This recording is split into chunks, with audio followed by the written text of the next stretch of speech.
Class 10 गणित exercise 1.4 का सवाल नंबर 7 हम लोग करते हैं। सवाल देखो क्या है। स्थिर जल में नौका का वेग 8 किलोमीटर प्रति घंटा है। धारा की दिशा में नौका 5 घंटे में 15 किलोमीटर और धारा के प्रतिकूल 22 किलोमीटर गई। धारा का वेग कितना था, ज्ञात करें। अब इस सवाल में हम देखते हैं कि वेग बोला है, वेग है, समय है और दूरी है। तो जब भी वेग वाले सवाल आएंगे, वेलोसिटी वाले सवाल आएंगे, तब हम एक चीज का ध्यान रखेंगे कि वेग का फॉर्मूला क्या होता है। हमेशा याद रखेंगे, वेग होता है दूरी बटा समय। वेग होता है दूरी बटा समय, और इसी को हम उल्टा भी कर सकते हैं, समय होगा दूरी बटा वेग। क्रॉस किया, समय ऊपर गया, वेग नीचे आ गया। जो सूत्र है वेग का, दूरी बटा समय, इसे हमें याद रखना होगा। ये खैर भौतिक विज्ञान फिजिकल साइंस में हमने पढ़ा भी है, हमें मालूम भी है, और इसी सूत्र का इस्तेमाल हम इस सवाल में भी करेंगे। ठीक है, अब इस सवाल में क्या क्या चीजें हैं उस पर ध्यान दें। देखो बोला हुआ है स्थिर जल में नौका का वेग। मान लेते हैं ये पानी है, ठीक है, और पानी में कोई वेग नहीं है, यानी पानी रुका हुआ है। रुके हुए पानी में एक नौका चल रही है। रुके हुए पानी में एक नौका है, मान लेते हैं एक नौका है जिसका अपना वेग है। अपना वेग मान लेते हैं, उदाहरण के लिए हम मान लेते हैं 5 किलोमीटर, 5 किलोमीटर पर आवर। कब? जब पानी रुका हुआ है, पानी स्थिर है। तो जब स्थिर पानी में नौका का जो ये वेग है 5 किलोमीटर पर आवर, ये सिर्फ नौका का ही वेग है। इसके इंजन का जो शक्ति है उसके कारण ये नौका चल रही है। तो ये जो वेग है किसका है? सिर्फ नौका का वेग, यानी बोट का वेग। अब कल्पना करो, मान लेते हैं कि ये जो नदी है ये अब स्थिर नहीं है, इसका अपना खुद का वेग है। ये नदी भी एक वेग से जा रही है और नदी का वेग है इस तरफ नदी जा रही है। नदी का खुद का वेग है, मान लेते हैं उदाहरण के लिए 2 किलोमीटर पर आवर।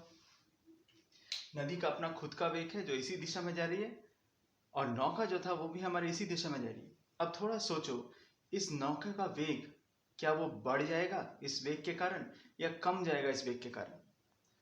तो ध्यान से अगर देखोगे तो तुम्हें लगेगा या समझ में आएगा कि नौका भी इस दिशा में जा रही है और पानी की धारा भी इसी दिशा में है। नौका का अपना खुद का वेग था स्थिर पानी में 5 किलोमीटर पर आवर। पानी का वेग अगर 2 किलोमीटर पर आवर इस तरफ है, यानी तब नौका का जो वेग होगा, वो क्या होगा? 5 + 2, यानी कुल मिला के 7 किलोमीटर पर आवर। यानी तब इस बोट का जो वेग होगा वो 5 किलोमीटर नहीं होगा, उसके साथ पानी का वेग भी जुड़ जाएगा, क्योंकि पानी का वेग भी इसी दिशा में है। अब यही इमेजिन करो कि नौका अगर इस तरफ ना जाके उल्टी दिशा में जाती, यानी नौका अगर इस दिशा में जाती, नौका का वेग वही 5 किलोमीटर पर आवर ही है लेकिन इस दिशा में, तब क्या होता? तब नौका का वेग इस पानी के कारण जो कि इस दिशा में जा रही है वो बढ़ जाता कि कम जाता, क्योंकि नौका का वेग इस तरफ है और पानी का वेग इस तरफ है। तब ध्यान दो, तब नौका का वेग क्या होता? तब नौका का वेग होता 5, तो उसका था ही, 5 में से क्या हो रहा है? कम जा रहा है। क्या कम रहा है? 2, यानी तब नौका का वेग हो जाएगा 3 किलोमीटर पर आवर। क्लियर? यहां तक समझ में आया? क्लियर हुआ? अब हम अपने सवाल पे आते हैं। जो सवाल यहाँ पे है, सवाल में क्या बोला है? स्थिर पानी। ठीक है, तो मान लेते हैं ये पानी है, ये स्थिर है। अगर स्थिर पानी है तो उसमें जो नौका चल रही है उसका वेग सवाल में क्या दिया हुआ है? सवाल में उसका वेग दिया हुआ है 8 किलोमीटर पर आवर, स्थिर पानी में। ठीक, लेकिन फिर सवाल में क्या बोला है? धारा की दिशा में। धारा की दिशा में यानी धारा की एक वेग है। धारा की दिशा में ये नौका जो है 5 घंटे में 15 किलोमीटर जाएगी और उल्टी विपरीत आएगी 22 किलोमीटर। लेकिन दोनों में लगा समय कितना होगा? 5 घंटे। यानी 5 घंटे में कुल 15 किलोमीटर धारा की दिशा में गई है और 22 किलोमीटर धारा के विपरीत आई है। यहाँ पे हमें समझना होगा। तो अब इस सवाल को करने के लिए हम ध्यान से देखो, क्या हम मान लेते हैं कि मानते हैं, माना धारा का वेग equal to x kilometre per hour. यानी ये जो धारा है जो इस दिशा में जा रही है, मान लेते हैं उसका वेग है x किलोमीटर पर आवर। धारा का वेग इस तरफ है। ठीक है, तो अगर धारा का वेग इस तरफ है, नौका भी इसी तरफ में जाएगी, धारा का वेग भी इस तरफ है और नौका भी इस दिशा में जा रही है, तो धारा की दिशा में, जब धारा की दिशा में नौका जाएगी तब नौका का वेग क्या होगा, यानी धारा की दिशा में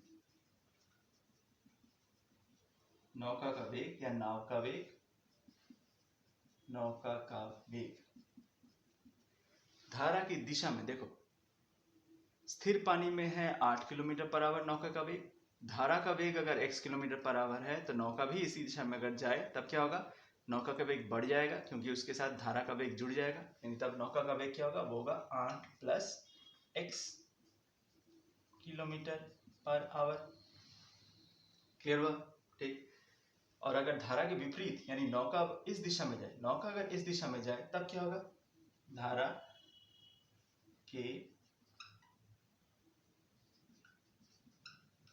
के विपरीत नौका का वेग क्या होगा, देखो नौका अगर इस दिशा में जाए, धारा उस दिशा में जा रही है, तब नौका का वेग कम जाएगा, 8 माइनस x हो जाएगा, 8 किलोमीटर पर आवर। क्लियर हुआ? यहां तक समझ में आया? अब सवाल के दूसरे हिस्से में देखो क्या बोला है, धारा की दिशा में नौका 5 घंटे में, धारा की दिशा में इसी दिशा में नौका 5 घंटे में कितना जा रही है, 15 किलोमीटर, यानी 15 किलोमीटर जाने में उसे कुछ समय लगेगा। 5 घंटा क्या है, 5 घंटा टोटल समय है, यानी टोटल समय कौन सा समय, 5 घंटे में नौका 15 किलोमीटर धारा की दिशा में गई और फिर 22 किलोमीटर वापिस आई और कुल समय है 5 घंटा, तो फिर 15 किलोमीटर जो धारा की दिशा में गई उसमें भी एक समय लगा होगा और वहां से जब वापस 22 किलोमीटर आई उसमें भी एक समय लगा होगा, तो वो समय कितना होगा, देखो यहां से, अब यहां पे हम लिखेंगे 15 किलोमीटर जाने में लगा, 15 किलोमीटर जाने में क्या समय लगा, देखो 15 किलोमीटर किस दिशा में गई थी, धारा की दिशा में गई थी। समय, देखो हम समय निकाल रहे हैं, थोड़ी देर पहले हमने समय का फॉर्मूला क्या देखा था, दूरी बटा वेग, तो दूरी क्या है, दूरी दिया हुआ है 15 किलोमीटर, 15, वेग कितना है, देखो धारा की दिशा में वेग है तुम्हारा ये 8 प्लस x, तो ये होगा, और फिर विपरीत जब आ रही है, विपरीत कितना आ रही है 22 किलोमीटर, 22 किलोमीटर जाने में लगा समय, 22 किलोमीटर किस दिशा में, धारा के विपरीत, धारा के विपरीत समय कितना होगा, हमें समय निकालना है, समय वही है दूरी बटा वेग, दूरी कितनी है 22 किलोमीटर और समय कितना है विपरीत का, देखो समय नहीं वेग कितना है विपरीत का 8 माइनस x। क्लियर? यहां तक समझ में है? और अब प्रश्न अनुसार क्या बोला हुआ है, प्रश्न अनुसार क्या बोला, ये जो समय है यानी 15 बटा 8 प्लस एक्स धारा की दिशा में और 22 बटा 8 माइनस एक्स धारा के विपरीत, ये दोनों समय, कुल समय कितना होगा, इन दोनों समय का अगर जोड़ा जाए तो कुल समय 5 घंटा होना चाहिए, क्योंकि सवाल में वही दिया है कि 5 घंटा में गया है और फिर वापस आया, तो इन दोनों को जोड़ने से कितना आना चाहिए 5, यानी 15 बटा 8 प्लस एक्स प्लस 22 बटा 8 माइनस एक्स इक्वल टू 5, तो ये बन गया हमारा समीकरण। अब इस समीकरण को हमें हल करना है, ठीक है?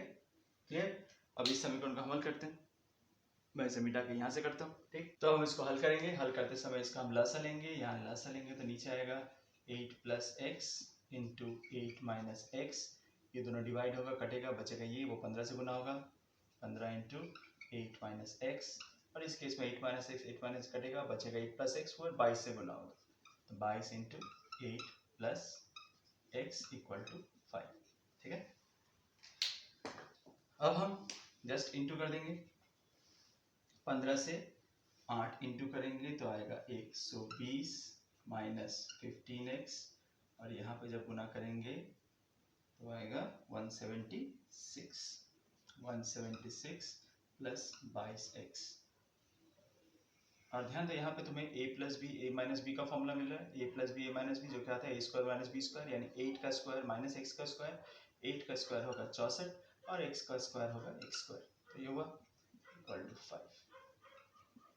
अब हम थोड़ा क्रॉस मल्टीप्लिकेशन कर लेंगे और इसको थोड़ा हल कर लेंगे, देखो 120 और 176 दोनों प्लस होगा तो आएगा कितना 296 माइनस 15x और 22x, ये दोनों मिलकर कितना आएगा प्लस 7x। ये 64 माइनस एक्स स्क्वायर को क्रॉस करके इस तरफ ले आते हैं,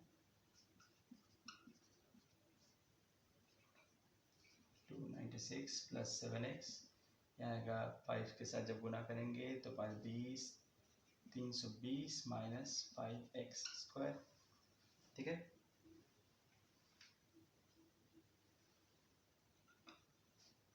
नेक्स्ट माइनस 5x स्क्वायर को इस तरफ ले आते हैं तो 5x स्क्वायर, ये 320 जब इस तरफ आएगा तो माइनस हो जाएगा, यानी 296 से जब 320 माइनस होगा तब आएगा कितना 24 माइनस 24 और यहाँ पे 7x इक्वल टू 0। अब इसे थोड़ा सजा लेते हैं, 5x square plus 7x minus 24 equal to 0, ठीक है। अब ध्यान दो, इसे अगर श्रीधर आचार्य से हमें हल करना है तो देखो a का मान क्या है, a का मान है 5, b का मान है 7 और c का मान है माइनस 24, ठीक है।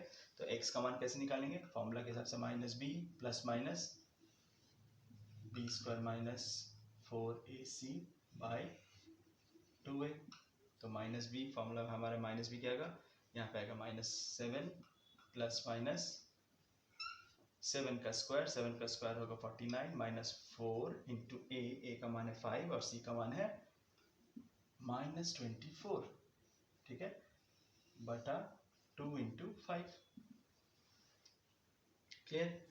यहाँ लिखेंगे माइनस 7 प्लस माइनस 49, देखो यहाँ माइनस माइनस प्लस हो जाएगा 20, यहाँ 20 आएगा, 4 5 जा 20 के साथ जब 24 इंटू करेंगे तब आएगा 480 बाई 10 माइनस 7 प्लस माइनस 49 के साथ जब जोड़ेंगे तो आएगा 9 4 2 529 बाई 10। अब 529 किसका रूट है, 23 का रूट, यानी 23 को 2 बार गुना करने से 23 को 2 बार गुना करेंगे से 529 आएगा, तो 529 का रूट क्या होगा 23 बाई 10, यानी x के 2 मान निकले, एक मान निकलेगा क्या माइनस 7 प्लस 23 बाई 10 और एक मान निकलेगा माइनस 7 माइनस 23 बाई 10, तो 7 23 बाई 10 होगा तो कितना आएगा, देखो ये आएगा 16 बटा 10 और ये आएगा 26, ये आएगा माइनस 3 बटा 10, तो ये कट के माइनस 3 आया और यहाँ पे कट के आएगा कितना 8 बटा 5, ठीक, 8/5। तो x के 2 मान निकले, एक निकला 8/5 और एक निकला -3 वाले मान को हम नहीं मानेंगे, किसको मानेंगे 8/5, यानी 8/5 जो है 8/5 किलोमीटर पर आवर, इसे हम लिख सकते हैं 513, यानी 1 सही 3/5 किलोमीटर पर आवर। अब अगला सवाल देखते हैं, सवाल में क्या बोला है, एक सुपरफास्ट ट्रेन एक एक्सप्रेस ट्रेन से 15 किलोमीटर अधिक वेग से चलती है। एक ही स्टेशन से दोनों ट्रेन एक साथ चलकर 180 किलोमीटर दूर अन्य स्टेशन पर पहुंचने में सुपरफास्ट ट्रेन को 1 घंटा कम समय लगता है। सुपरफास्ट ट्रेन का प्रति घंटा वेग क्या था, ज्ञात करें, ठीक है। तो इस सवाल में देखो हम मान लेते हैं, सबसे पहले हम मानेंगे, माना कि एक्सप्रेस ट्रेन का वेग वो है x किलोमीटर पर आवर, ठीक। एक्सप्रेस ट्रेन का वेग x किलोमीटर पर आवर है। अब एक्सप्रेस ट्रेन इतना बड़ा ना लिख के हम अपनी सुविधा के लिए इसे मान लेते हैं ET, एक ET जहां होगा उसका मतलब समझ लेना एक्सप्रेस ट्रेन। तो एक्सप्रेस ट्रेन का वेग है x किलोमीटर पर आवर। और सवाल में क्या बोला है, सवाल में बोला है कि एक सुपरफास्ट ट्रेन, 2 ट्रेन है, एक एक्सप्रेस और एक सुपरफास्ट। सुपरफास्ट ट्रेन का वेग एक्सप्रेस ट्रेन के वेग से 15 अधिक है, 15 किलोमीटर पर आवर अधिक है, यानी सुपरफास्ट का फिर वेग क्या होगा, सुपरफास्ट ट्रेन का वेग ये है x प्लस 15 किलोमीटर, यानी एक्सप्रेस ट्रेन से 15 किलोमीटर पर आवर अधिक है, तो ये हुआ सुपरफास्ट ट्रेन का वेग। देयरफॉर तो सुपरफास्ट ट्रेन जब भी होगा तो हम मान लेते हैं सुपरफास्ट को SF मान लेते हैं, SF कहीं लिखा हो तो उसको मान लेना सुपरफास्ट, ठीक है।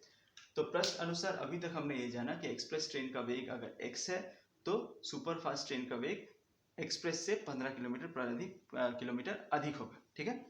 फिर प्रश्न में क्या बोला, देखो एक ही स्टेशन से दोनों ट्रेन एक साथ चलकर 180 किलोमीटर दूर जा रहे हैं। अब ध्यान दो, इसके पहले सवाल में हमने जाना था कि जब भी वेग का सवाल में वेग आएगा वेलोसिटी, तब हम क्या ख्याल रखेंगे कि वेग का सूत्र क्या होता है, दूरी बटा समय। और ठीक उसी प्रकार से हमने समय के रूप में भी वेग का निकाला था फॉर्मूला, वो क्या था, समय था दूरी बटा वेग।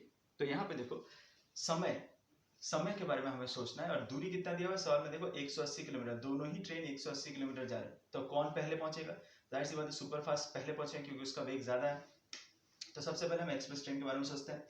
तो एक्सप्रेस ट्रेन को लगने वाला समय, एक्सप्रेस ट्रेन को लगने वाला समय किसके लिए, दूरी कितनी है, 180 मीटर, 180 किलोमीटर, 180 किलोमीटर दूरी हम निकाल रहे हैं समय। समय का फॉर्मूला क्या है, दूरी बटा वेग, वेग कितना है एक्सप्रेस ट्रेन का, x।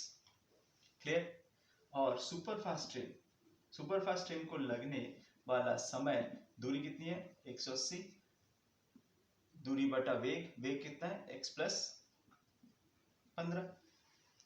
तो देखो प्रश्न के हिसाब से, प्रश्न अनुसार क्या बोला गया है कि सुपर फास्ट ट्रेन को जो भी समय लगेगा वो एक्सप्रेस ट्रेन को जो समय लगेगा उससे 1 घंटा कम होगा, यानी इन दोनों का अंतर 1 होना चाहिए।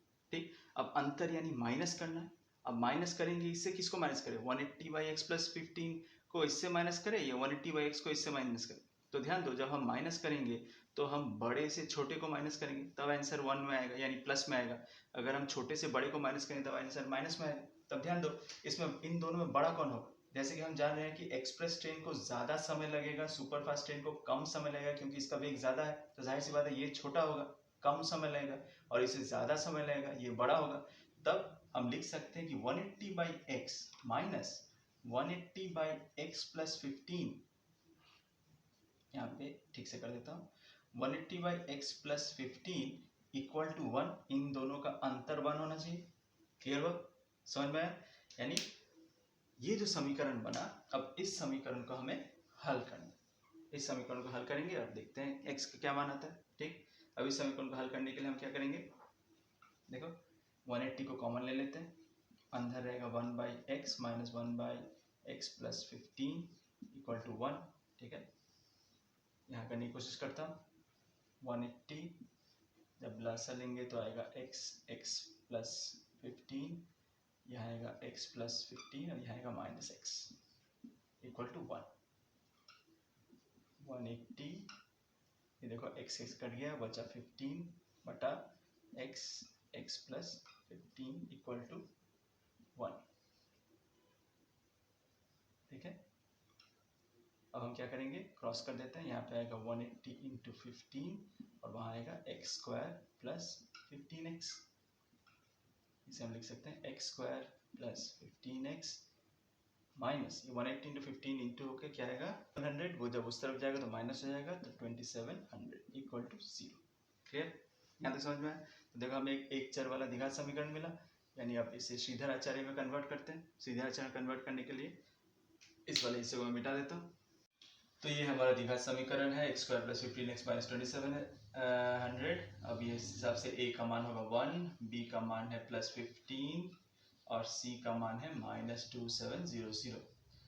श्रीधराचार्य के सूत्र में क्या है वो लिख लेते हैं, minus B plus minus B square minus 4ac by 2a। अब हमारे सवाल में देखो b का मान है 15, तो माइनस 15 लिख दिया, प्लस माइनस बी स्क्वायर यानी 15 का स्क्वायर 4 इंटू ए यानी 1 इंटू माइनस 2700। ठीक है, बाय 2 इंटू 1, ये माइनस 15 आया, प्लस माइनस 15 का स्क्वायर 225 आएगा, और ये माइनस और माइनस मिलके प्लस हो गया, 4 इंटू 2700 करेंगे तो आएगा 10800 बाय 2, ये आएगा माइनस 15 प्लस माइनस, इसको ऐड करेंगे तो 11025 बाय 2। ठीक है, मैं यहाँ कर दे रहा हूँ, यानी x बराबर आया माइनस 15 प्लस माइनस, देखो 11025, ये रूट किसका है 105 का, 105 का रूट है, बाय 2, यानी x के दो मानेंगे, एक आएगा माइनस 15 प्लस 105 बटा 2 और एक होगा माइनस 15 माइनस 105 बटा 2। तो यहाँ पे क्या आएगा माइनस 15 105 बटा 2 यानी 90 बटा 2, और ये आएगा माइनस 120 बटा 2 जो कट के माइनस 60 आ रहा है, और यहाँ पे कट के 45 आएगा, यानी x x का एक मान होगा 45, एक मान है -60, ठीक है। अब -60 को नहीं लेंगे क्योंकि माइनस में है, हम किसको लेंगे, x का मान 45। अब ध्यान से देखो x किसका मान था, x मान था एक्सप्रेस ट्रेन का, ठीक है। एक्सप्रेस ट्रेन का मान था x km/h, ठीक। तो हमें निकालना क्या, हमें निकालना सुपर फास्ट ट्रेन का वेग क्या था, फॉर्मूला क्या था, x + 15 था। तो x का मान अगर 45 निकला तो 45 + 15 कितना होना चाहिए, 60 km/h। तो ये निकल गया हमारा सुपरफास्ट ट्रेन का वेग 60 km/h, ठीक है। क्लियर हुआ। अगला सवाल देखते हैं। देखो, रेहाना बाजार जाकर देखी कि प्रति किलोग्राम मछली के मूल्य से प्रति किलोग्राम दाल का मूल्य 20 रुपये कम था और चावल का दाम प्रति किलोग्राम 40 रुपये कम था। रेहाना ने 240 रुपये की मछली, 240 रुपये की दाल खरीदकर जितनी मछली और दाल मिला कर पाई उसका माप 280 रुपये के चावल के परिमाप के समान था। रेहाना मछली प्रति किलोग्राम किस दर से खरीदा, ज्ञात करो। अब ध्यान दो, रेहाना बाजार गई। अब इस सवाल को हम देखते हैं। रेहाना बाजार गई और उसने बाजार से क्या खरीदा, मछली खरीदा, दाल खरीदा और चावल खरीदा। मछली, दाल और चावल, ठीक। प्रति किलोग्राम अगर हम ध्यान दें तो देखो, प्रति केजी मछली उसने खरीदा x रुपए में, प्रति केजी दाल उसने खरीदा, देखो सवाल के हिसाब से क्या दिया हुआ है, सवाल बोला है प्रति किलोग्राम मछली जिस रुपए से खरीदा है, दाल उससे 20 रुपए कम में मिला, यानी दाल का दाम क्या होगा प्रति किलोग्राम, x - 20 रुपए, और चावल का दाम है 40 रुपए कम, x - 40, x - 20 रुपए और x - 40 रुपए। ये था प्रति किलोग्राम दाम चावल और दाल का। मछली का प्रति किलोग्राम है x। तो अब ध्यान दो, अगर x रुपए में एक प्रति किलो का दाम, अब ध्यान दो प्रति किलो का दाम अगर x रुपए है तो 1 रुपए में कितना केजी मछली खरीदा होगा। अब हम ये निकाल लेते हैं, 1 रुपीज, 1 रुपए में मछली कितना खरीदा होगा, 1/x केजी। दाल कितना खरीदा होगा, 1/x - 20 केजी प्रति रुपए में, और चावल कितना खरीदा होगा, 1/x - 40 केजी। क्लियर। प्रति किलोग्राम मछली अगर x रुपए में खरीदा होगा तो 1 रुपए में कितना किलोग्राम मछली खरीदा होगा, 1/x किलोग्राम खरीदा होगा। अगर x - 20 रुपए में प्रति किलोग्राम दाल खरीदा है तो 1 रुपए में कितना किलोग्राम दाल खरीदा होगा, 1/x - 20। ठीक उसी प्रकार से चावल अगर 1 रुपए में कितना होगा, 1/x - 40 पर केजी। अब ये हमने 1 रुपए का दाम हमने क्यों निकाला, क्योंकि सवाल में दिया देखो कि रेहाना ने 240 रुपए की मछली, 240 रुपए का दाल खरीदा, 240 की मछली और 240 का दाल। तो फिर अगर 1 रुपए में इतना किलोग्राम उसे मछली मिल रहा है तो फिर 240 रुपए में कितना मछली मिलेगा उसे, वो होगा 240/x केजी। ठीक उसी प्रकार से 240 रुपए में कितना दाल मिलेगा, कितना किलोग्राम दाल मिलेगा, वो होगा 240/x - 20 केजी। क्लियर, यहाँ तक समझ में। लेकिन उसने क्या चावल भी 240 रुपये खरीदा, नहीं, सवाल में देखो क्या दिया हुआ है, 240 रुपए की मछली व 240 रुपए की दाल खरीद कर जितनी मछली और दाल मिलाकर पाई उसका माप 280 रुपए के चावल, यानी उसने जो चावल खरीदा वो 280 रुपए का खरीदा, यानी 1 रुपए का अगर दाम हमें 1/x - 40 मिला है तो 280 रुपए में कितना मिलेगा उसे, 280/x - 40 KG. Clear, 280/x - 40 KG उसे चावल मिलेगा। यहाँ तक समझ में आया।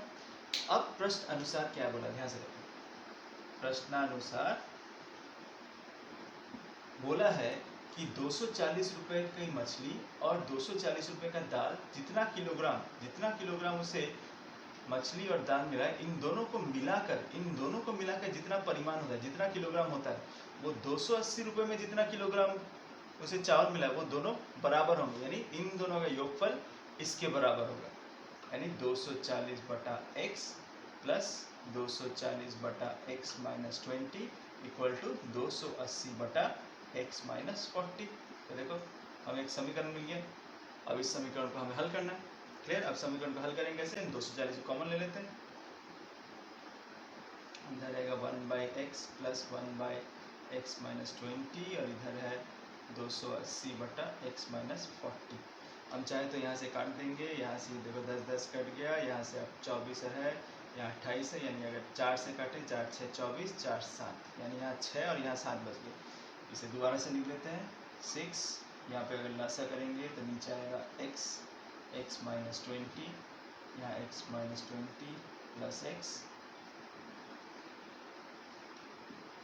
और यहाँ पे 7/x माइनस 40। ठीक है, अब मैं इसे मिटा के यहाँ से करता हूँ, करते हैं। यहाँ देखो क्या आता है 6, यहाँ आएगा 2x माइनस 20 और यहाँ x minus 20 equal to 7x minus 40। ठीक है, अब क्रॉस मल्टीप्लिकेशन करते हैं, 6 को इधर रखते हैं, 2x माइनस 20, ये वाला क्रॉस होकर ऊपर आएगा तो x माइनस 40, यहाँ 7 को इधर रखते हैं, ये नीचे वाला क्रॉस होकर ऊपर जाएगा। ठीक है, तो x माइनस 12। ठीक है, हम मल्टीप्लाई करते हैं, 7x स्क्वायर माइनस 140x। ठीक है, अब ये होगा 6, 2x square minus 100x plus 800 equal to 7x square minus 140x। अब 6 से गुना कर देंगे तो आगे कितना, 12x square minus 600x plus 4800 7x square minus 140x। ठीक है, अब ये 7x स्क्वायर जब इस तरफ आएगा तो 12x स्क्वायर से माइनस होगा, तो 12 में से 7 जाएगा तो आएगा 5x स्क्वायर माइनस 600 इधर है, और ये जब इस तरफ आएगा तो ये हो जाएगा 600x प्लस 140x, और ये जैसे है वैसे ही 4800 इक्वल टू 0।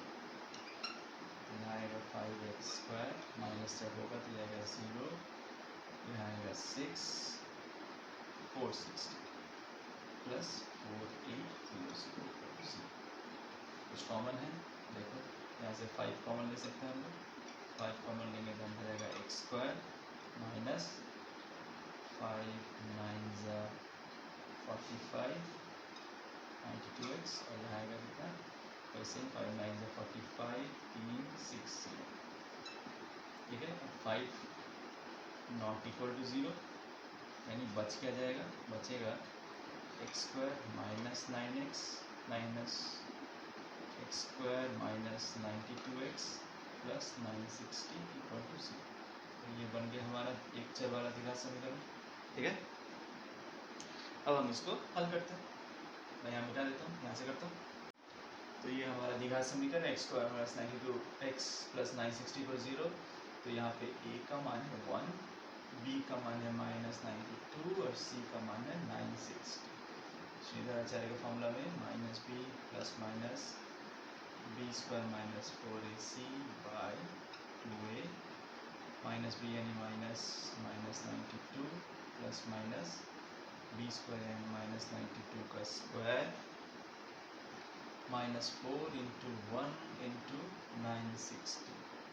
ठीक है, बाय 2 इंटू 1, ये माइनस माइनस हो गया प्लस, यानी 92 प्लस माइनस 92 का स्क्वायर, 92 का स्क्वायर होगा 8464 माइनस 4 इंटू 960 करेंगे तो आएगा 3840 आएगा। ठीक है, बाय 2, 92 प्लस माइनस माइनस करेंगे ओवर ऑफ 4624 बाई 2। ठीक है, अब 4624 का स्क्वायर रूट हमें निकाल लेना होगा। देखो ये तरीका मैं भाग प्रक्रिया तो मैं दिखा देता हूँ कैसे निकालते हैं। 4624 पेयर करेंगे राइट हैंड साइड से, यहाँ पे 2 का पेयर, यहाँ पे 2 पेयर किया। अब 46 है, ऐसी कोई संख्या सोचेंगे जिसका स्क्वायर 46 या 46 से कम होता है, तो 7 से 49, तो 46 से बड़ा है, तो उसके बाद क्या है 6 है, 6 6 36 माइनस करेंगे कितना आएगा, यहाँ पे 0 आएगा, यहाँ 1 आएगा। नेक्स्ट स्टेप में क्या है 6 का डबल करते हैं, नेक्स्ट स्टेप में जो भी यहाँ पे संख्या होगी उसकी डबल करेंगे, इसका डबल करेंगे तो क्या 12 आएगा। अब इस 24 को हमें नीचे उतार देना है। ठीक, अब यहाँ पे लास्ट में 4 है, यानी ऐसी कोई संख्या से गुना करेंगे जिसको सेम उसी संख्या से गुना करने से 4 आए। अब 2 2 जब करेंगे तो 4 आएगा, लेकिन यहाँ पे क्या आएगा 2 और 4 यानी 244 आएगा, जो कि ये नहीं है। अब देखो 8 का स्क्वायर में भी 8 के स्क्वायर में भी 64 आता है, लास्ट में 4 आता है। यहाँ पे अगर 8 से गुना करेंगे तो देखो ये 1024 ही आएगा, यानी 68 का स्क्वायर होता है 4624, यानी इस 92 प्लस माइनस 4624 को लिख सकते हैं 68, ठीक है 2, ठीक, यानी एक आंसर होगा 92 प्लस 68/2 और एक आंसर होगा 92 माइनस 68/2। तो 92 प्लस 68/2 कितना रहा 10 160/2 जो कट के आएगा 80, और यहाँ पे कितना आ रहा है 24/2 जो कि आ रहा है 12। तो हम किस मान को लेंगे 80 को लेंगे, यानी x का जो मान है 80, यानी x क्या निकला, x निकला मछली का मूल्य, मछली का मूल्य निकला 80 रुपये। देखो दो मान निकले 80 और एक 12, तो 12 को क्यों नहीं लेंगे, क्योंकि अगर मछली का मूल्य 12 मानते हैं तो देखो दाल का मूल्य क्या था x माइनस 20 था, तो 12 में से 20 करेंगे तो माइनस में आंसर आएगा -8, तो दाल का मूल्य माइनस में तो नहीं होगा। लेकिन अगर 80 मानते हैं x का मूल्य, यानी मछली का मूल्य अगर 80 मानेंगे तो दाल का मूल्य कितना होगा x माइनस 20, यानी होगा 60 रुपये, और चावल का मूल्य क्या होगा x माइनस 40, यानी कितना होगा 40 रुपये। यानी हम मछली का जो मूल्य मानेंगे वो होगा x इक्वल टू 80 रुपीज़। ठीक है, क्लियर हुआ।